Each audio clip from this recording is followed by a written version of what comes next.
તો આ સાથે જ મધ્ય એશિયામાં છેડાયેલા યુદ્ધની સીધી અસર હવે પ્રવાસીઓ પર પડી રહી છે। રાજકોટનો એક પરિવાર 10 સભ્યો સાથે દુબઈ ફરવા ગયો હતો, પરંતુ ભારતની ફ્લાઇટ કેન્સલ થતા તેઓ ત્યાં અટવાયા છે।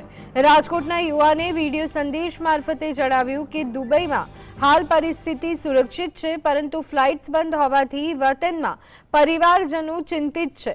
પ્રવાસીઓએ ભારત સરકારને વિનંતી કરી છે કે વહેલી તકે ફ્લાઇટની વ્યવસ્થા કરી તેઓને સુરક્ષિત ભારત પરત લાવવામાં આવે।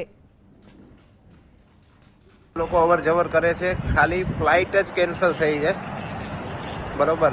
આવું થયું છે તો અમારા ઘરે ઇન્ડિયાથી બધા ટેન્શન કરે છે ને બધાના ફોન કોલ્સ આવે છે।